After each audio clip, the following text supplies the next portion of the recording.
Hey guys, Professor Bill, Comic Book University, and Legion of Superheroes Millennium, issue number 1 of 2. Okay, I've got a couple things to say about this comic book. More specifically, I've got 5 things to say about this here comic book because, yeah. All right, the first thing is, seriously, you bunch of freaking noobs at DC Comics. You go and have all these people involved in this comic book and you don't have a previews page for me to show the audience because there are way too many people for me to sit here and name. That can't be my whole video talking about all the people involved in this comic book. So, poop on you. Now it looks like the people aren't going to be named. Good job, DC Comics. Freaking good job. Anyway, on to number 2.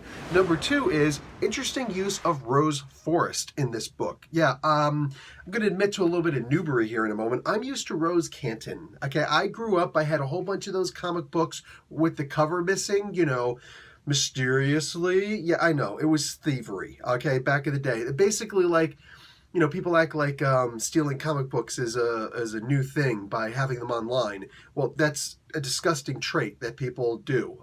But we actually did it back in the day also. I was a kid. Up until I was 7 years old, the bulk of the comic books that I owned were all books that had, that my parents got me and neighbors and whatnot got me to feed my addiction that had no covers on them. People who worked in newspaper stands and think, yes, there were actually such a thing as newspaper stands if you didn't live in New York City way back when I was a kid. So, what do you call it? I had a whole bunch of comic books with no covers and these great stories that I can't always place because I never saw the cover to associate with the actual comic book issue. That's where I got a lot of my Legion of Superhero stuff from. And anyway, so for me, I find that I knew Rose Canton really well, Rose and Thorn, that version of Rose and Thorn. This Rose Forest, I actually had to look this character up, and here comes the noobery part on my part. I read some Rose Forest and didn't realize it was Rose Forest. I just assumed it was Rose Canton. Oops. So, like, looking this stuff up now, today, like, Rose Forest, what's with this name, Rose Forest? What the hell? It looks like it's actually 2 different characters, and I don't know if this is a pre- and post-crisis thing or what, but yeah, comments below help a brother out, all right?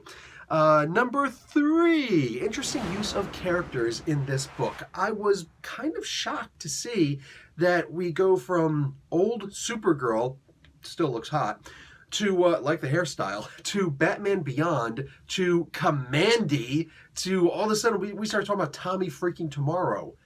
Who the hell? Of course, Brian Michael Bendis is going to bring up Tommy Tomorrow and the freaking Planeteers and the Science Police and all that stuff.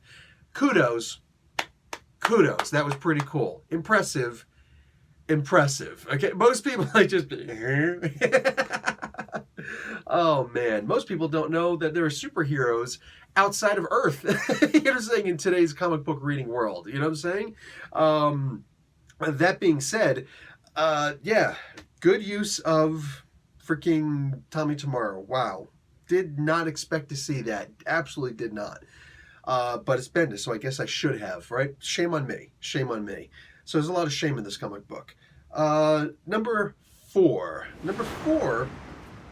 That's going to have to be the idea that we actually don't have the freaking Legion of Superheroes in a book who's titled Legion of Superheroes Millennium.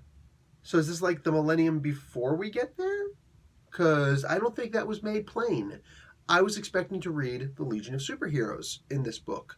So, cool title, but maybe do something that's not quite as misleading, because I didn't see solicits that said, hey, this book has nothing to do with the Legion of Superheroes. It's all the lead-up stuff to, Rose Force, in this case, going up to eventually meet the Legion of Superheroes.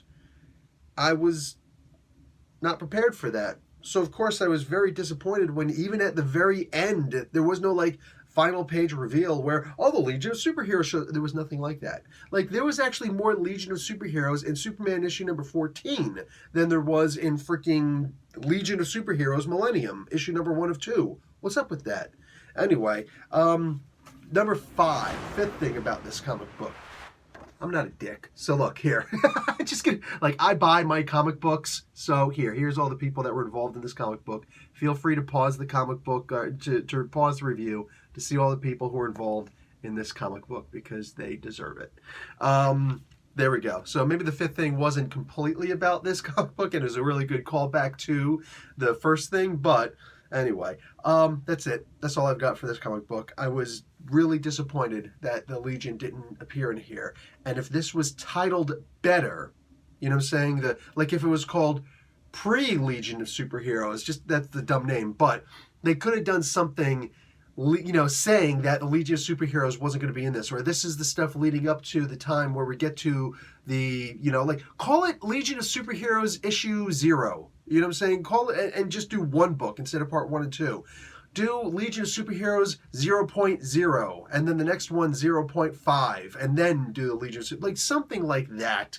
But this was a dumb way to title the book, and that's the biggest complaint I have about an otherwise really excellently done book. Anyway, Professor Bill, Comic Book University. Class dismissed.